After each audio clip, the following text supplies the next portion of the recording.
What's up guys, it's Josh from Soul Studios. I'm so glad to be back today bringing you the review of the Retro Powerstrip. This is a piece that I've wanted to try out for several years now, and thankfully I finally got my hands on one. And so I'm going to go through a song called The Wanderer by Mark Kano. Mark's been a great friend to the channel, and I'm so glad to be able to use a new song that we're working on together. I'm in the process of mixing it, and so I thought it'd be a great time to display what the Powerstrip can do as I'm starting to build out the mix of the song. Now, if you've been around for a while, you know I'm a huge fan of the 176, the Stay Level, the Revolver. I've never tried a piece of retro gear that wasn't top-notch, so I don't expect this to be any different. But I am going to put it through the paces. I want to see how versatile it can be as a mix insert on this particular video. And then later on, I want to do a second follow-up video where I'll use it in a tracking situation. Now, if you've seen any of my reviews, you know I like to take a quick look at the website and the manual to make sure that as I get into tweaking and turning knobs and moving things that you have an idea of what's going on. So let's do that quickly and then we'll get right into the sound examples. So the Retro Powerstrip recording channel is a high-powered channel strip or vintage studio in a box capturing the tone of a tube mixing desk, Pultec style EQ, and a British tube compressor, aka RS124 style compressor, all in one compact 2-rack unit. It has all the right inputs and enough gain for every microphone and instrument you can throw at it. It has a balanced line level input for pro interface instruments and for use during mix time. The performance is purely musical. It is perfect for use in any size recording studio or on stage. So I'll just go through some of the feature highlights quickly here. Transformer coupled Class A2 microphone preamp with phantom power, industry standard passive EQ, classic British compression, front panel 1/4-inch instrument jack, rear panel XLR mic and line inputs, and line output or fully floating transformer balance to eliminate ground-induced hum and noise. Interstage coupled subsonic high-pass filter, which we'll get into using that in some of the examples for sure. Provides peaking low-frequency boost with alternate tonal characteristics. Low-frequency boost settings of 20, 30, 60, and 100 Hertz, and those are the same frequencies that are available in the low-frequency cut. High frequency boost of 1.5, 3, 4, 5, 6, 8, 10, 12, 14, and 16K, and complementary high frequency cut at 5, 10, and 20K. 6 selectable compressor attack and release time constants, 90 and 250 Hertz compressor high pass sidechain filter, easily recallable 100 position knob scales, which is great. If you look at all of your knobs, there's so many dashes, 100 to be exact, that you never have to worry about getting the exact recall of where you were before. The compressor and equalizer can be independently bypassed, which is awesome because I've spent some time with this unit. When Phil first sent it to me, I was real eager to go ahead and do a review, and he said, hey, spend some time with it and get to learn it. And I'm so glad he said that, because one thing I like to do sometimes is not even use the EQ or the compressor, but just use the tube console or preamp section of it to warm up a track that may have been recorded with, no mojo on the way in. Phase reversal switch, front panel meter 0 adjustment, which your retro screwdriver comes in handy for that. Ability to use current production and new old stock tubes. That's awesome. That's something I may explore further down the road. Tube enthusiasts have many options and result in tone variations. Tube chains require no alignment. Love it. The instrument input loops to a rear panel jack for stage amplifier, rear panel line level XLR output, and low level balanced output for process stage amplifiers. So you've got a couple of options there when you're playing live. High stability components used throughout. Of course, that's definitely, I can vouch for that using several retro pieces. Steel chassis built to last, manufactured in the USA. Love it. And full factory support. Just wanted you to have an idea of what we're working with here. We're going to use it all over this song. Some tracks it may be subtle, other tracks we may push it harder. But by the end of this, I hope you have a good idea of what this unit is capable of and if it's something you want to check out in your own studio. All right, I'm going to start with the acoustic guitar. This is a bit of the acoustic dry.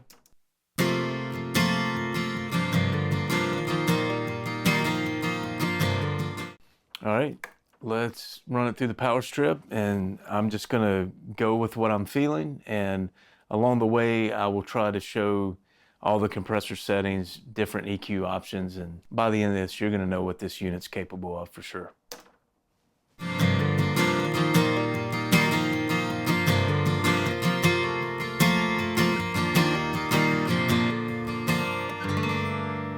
So one thing I forgot to mention, and I just did, you can pull the input knob out, and that's going to reduce the input and give you a cleaner signal.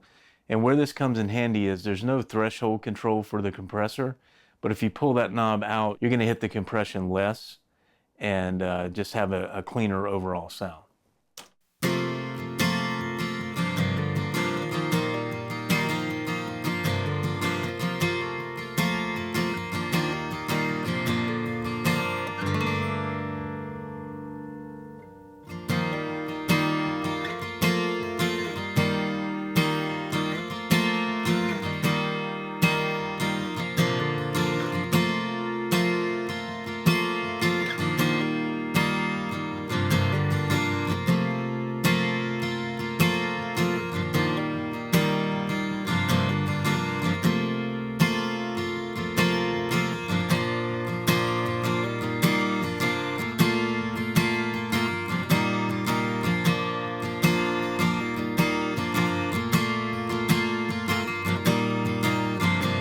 So right off the bat, so when you're at 1 on the time constant, that would be the slowest attack and release. And as you work your way to the right towards fast, that would be your fastest settings. So we're already hearing the beautiful tone and transparency of a great RS-124 style compressor. But as we get to 5 and 6, what I'm already finding is that you have the faster attack and more aggressive sound than what you're used to in a traditional RS-124, which I've only found in the Retro Revolver. So that makes sense. That's awesome. It gives you a little bit more versatility than you may find with some of the other clones of that unit. All right, I'm going to settle on a compression time here, and then I'm going to start EQing into that and see what we like.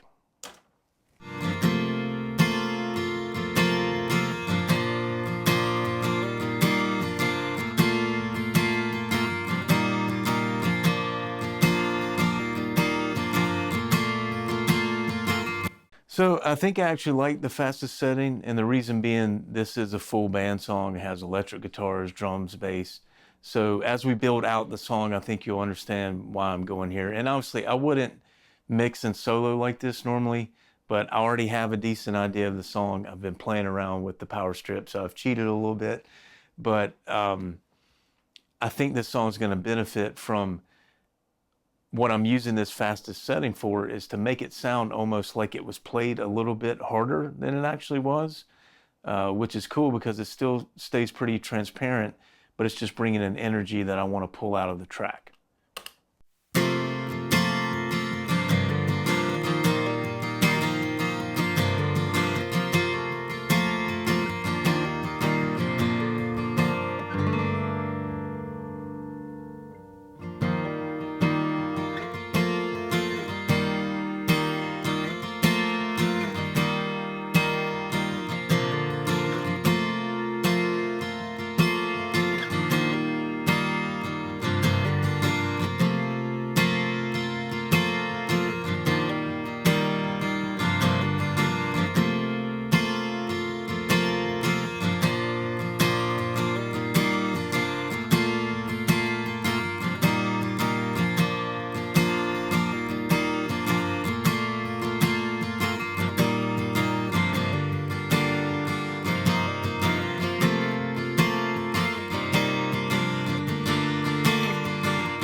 Now, something you may notice that I'm doing already is cutting and boosting, which if you've ever gotten to use a Pultec style EQ, you know that's where a lot of the magic happens.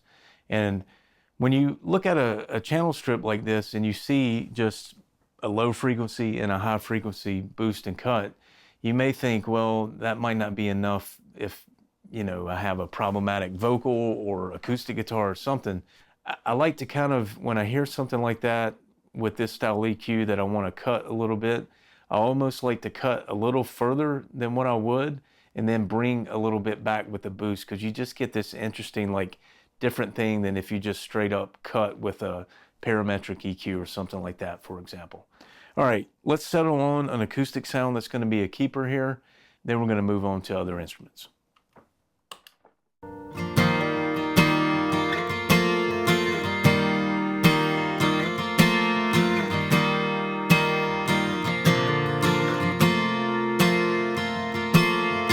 It's awesome because I've upped the energy of the acoustic, which is what I want here. I love how transparent this compressor can be, even while being a bit aggressive with it. All right, I'm gonna commit that and then we'll move on to the next track. Okay, next I wanna try bass, and I'll play just a little bit of the dry signal here first.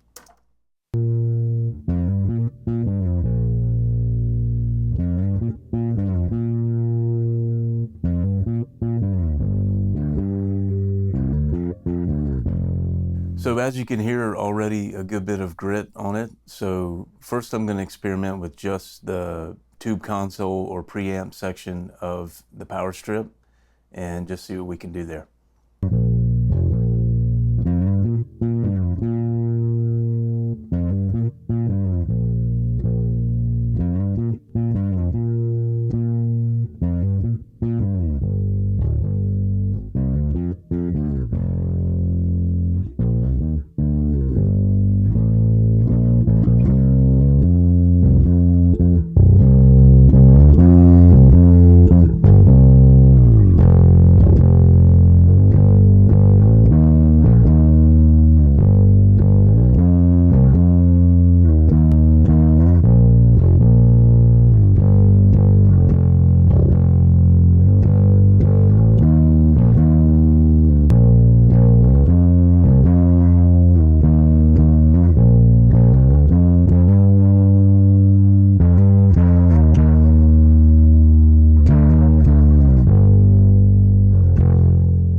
Okay, so what I like here is that, first of all, using just the preamp section was really cool, and you saw that messing around with that subsonic filter, you could distort more of the higher end of it or the full low end, full signal of the bass. That's not really what I want here. It's a cool sound, but not really is going to fit this song. But pulling out the input knob, I'm able to just barely hit the compression. Before getting my hands on this unit, I've seen some people concerned that there wasn't a separate threshold for the compressor, but I'm finding with being able to pull out the input knob, then I can go as light on the compression as I need to, and then just adjust the makeup gain with the output knob. And that's with boosting at 30 Hertz turned all the way up. So even with that amount of a boost, we're not hitting the compressor too hard. So I ended up doing a full boost at 30 Hertz and then rolling off almost all of the top end.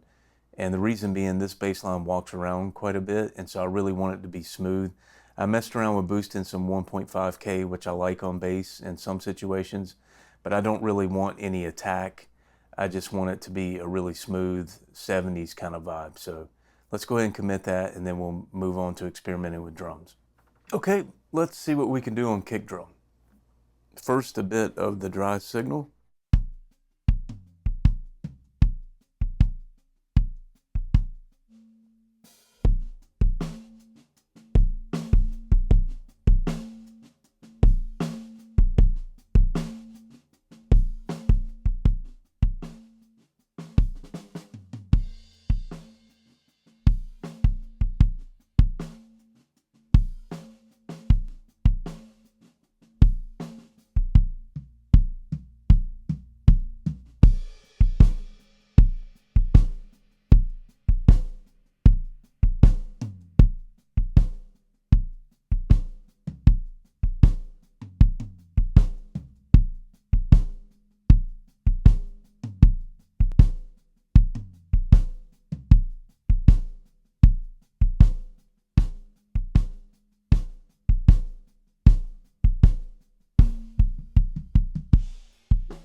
So I'm again pleasantly surprised at really being able to scoop and sculpt out a kick drum that, you think, well, I don't have 3 or 4 bands to mess with here, but when you experiment with the boost and the attenuation, you can really get something that's probably how I would EQ a kick no matter what EQ or how many bands I had available.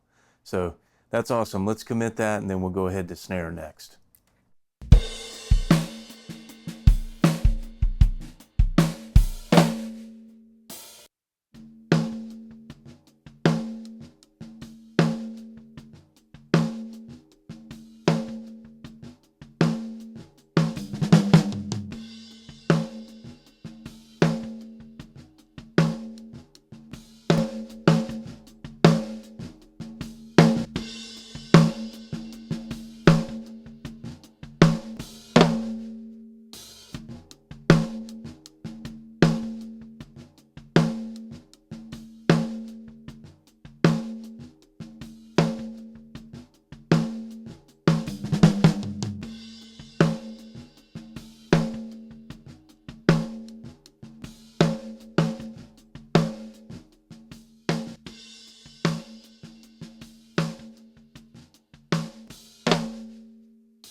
Okay, I like that. It's breaking through. It's got good punch, but it still sounds natural. And so I think that's going to be a great fit for the song. So let's commit that, and then we'll move on to some electric guitars and then vocals.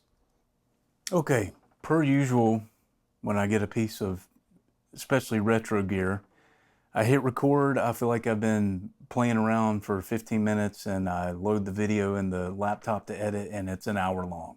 So I've got an electric guitar here. I'm going to go through this quicker because I want to respect your time. I appreciate you watching, and then we'll finish up with the vocal.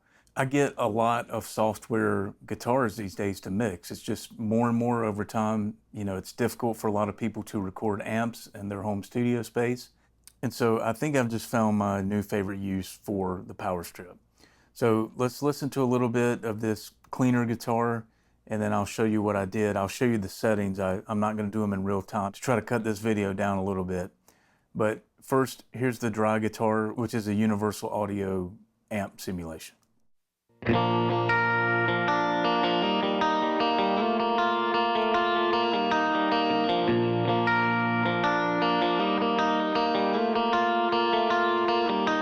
So cool sound. I mean, definitely nothing wrong with it, but I started thinking, what if I can really push into the Powerstrip a little bit more to get some of the tube vibe coming out, and check out the sound I came up with running that same guitar through the Powerstrip.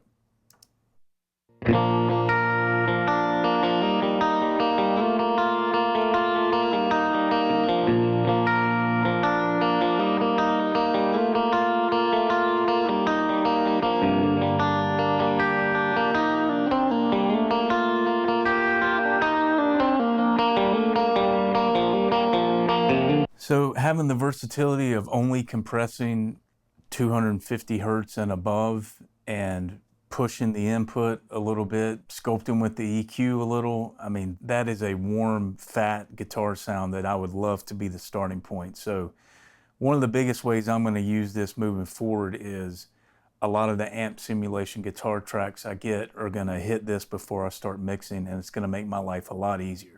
Okay, last but certainly not least, if you're in the market for a channel strip, you're going to want to use it on vocals. So I'm going to solo out a couple of the main acoustics and the vocal, and start with something subtle, as if maybe Mark were here singing and we were tracking, and then build towards something a little more aggressive that might fit the mix the best. I've been a drifter all my life, I've been a wanderer inside, and I can go my own way and do my own thing and know that it's alright. But there's a dragon at my heels, and one day I'll have to deal. But for now I'm alright, I'm just fine to learn the hard way. If you don't mind, baby, please don't rock the boat. Baby, please don't rock the boat. Baby, please don't rock the boat. I'm thinking on na na na na na.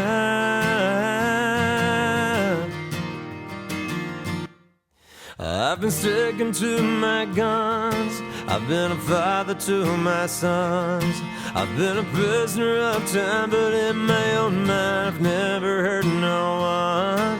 And I'm a neighbor to this earth, but still a stranger to myself.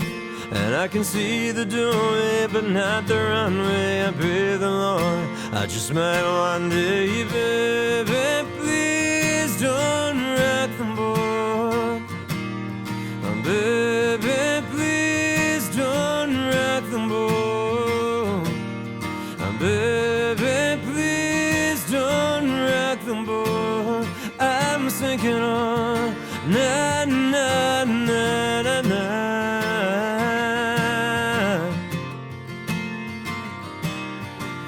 One wish that I could get around on 2 feet that always touch the ground. But these days I'm more lost than I'm found, and I'm tired of going nowhere. And I tried to lend myself a hand, but bootstraps were heavy when a man is down on his luck head in the sand. But I'm gonna make it, I swear.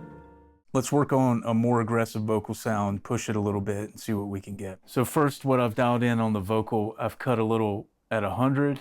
I cut quite a bit at 5K, and I brought some of the top back in after that cut above at 16. We're at 250 hertz sidechain high pass filter and the fastest setting for the compressor. And just so you know, I did a bunch more processing off camera, so this wouldn't be an hour or 2 hour video. So everything you're gonna hear as I'm starting to bring the whole mix in here, it's all 100% the Powerstrip. There's nothing on the 2-bus, the Red 3, none of my usual stuff is going on. So everything here, other than a little bit of reverb and delay, is the Powerstrip. I've been sticking to my guns. I've been a father to my sons. I've been a prisoner of time, but in my own mind I've never hurt no one. And I'm a neighbor to this earth, but still a stranger to myself.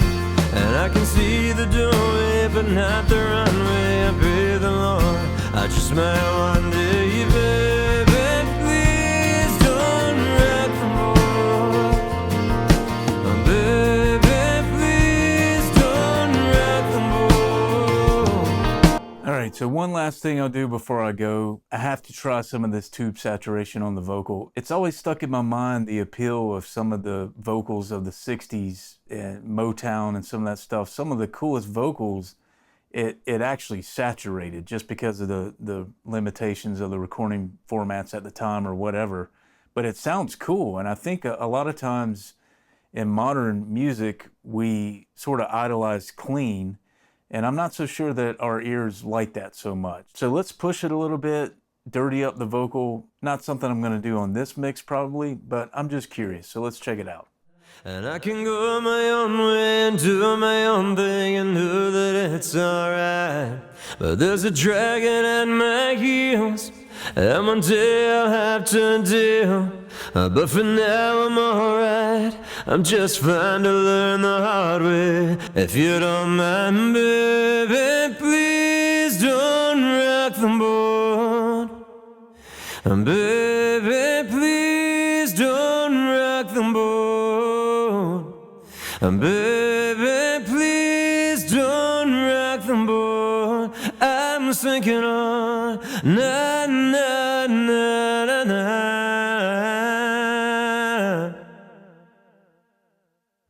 I've been sticking to my guns. I've been a father to my sons. I've been a prisoner of time, but in my own mind I've never hurt no one. And I'm a neighbor to this earth, but still a stranger to myself. And I can see the doorway, but not the runway. I pray the Lord I just might one day, baby. So a couple of things that come to mind there. I mean, that could come in handy on certain songs where a saturated vocal would really fit.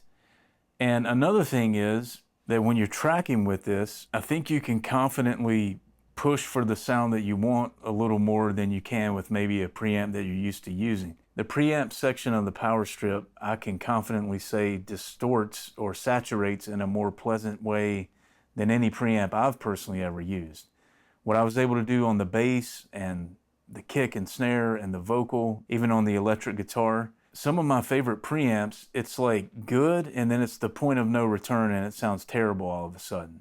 This is very different. Even pushed completely to the max, it's not an unpleasant sound. Now, it may or may not be the right fit for the song you're doing, but I don't think you're ever gonna track or mix something through this and go like, oh man, we gotta completely recut that vocal because I just fried it and it sounds awful. So coming into this review, I didn't really have any expectations of it being used as a saturation or a warmth kind of box, but this is a huge pleasant surprise for me to be able to take this, take the compressor completely out, don't even EQ if you don't want to, and take tracks where historically I would use a plugin like Crane Song Phoenix or something like that to try to warm it up, I'm going to be running a ton of stuff through this. Anything that comes through for me to mix that sounds flat, lifeless, a little bit thin, and whatever time it takes to commit that to the track is going to save me that much time, if not more, on the back end of trying to make that sound something that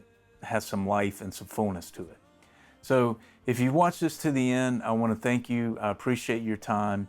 I hope this has been thorough and in-depth enough to let you know if it's a piece that you want to get in your own studio, because all I ever try to do here on the channel is get pieces of gear that are interesting to me, put it through the paces, and that way maybe it helps someone else narrow down between a few different things that I've reviewed, a piece that you might want to go for and check out again in your own space, because that's the only way you can know.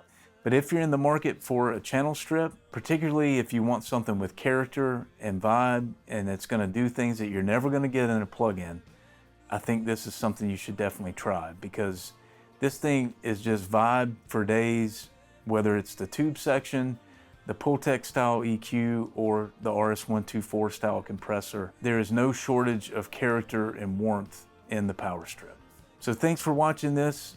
Eventually down the road, I want to do a part 2 and use it in a tracking situation. So if you're interested in seeing that, please subscribe before you go, like the video. It helps us reach more engineers that it may be helpful to. All right, big thanks to Phil Moore and the team at Retro for sending me this unit for review, for sending me this cool hat. I've said before in other reviews, from the first time I got to use a stay level and a 176, it's like, I gotta know who's behind this, because this is my aesthetic. This is how I like for things to sound.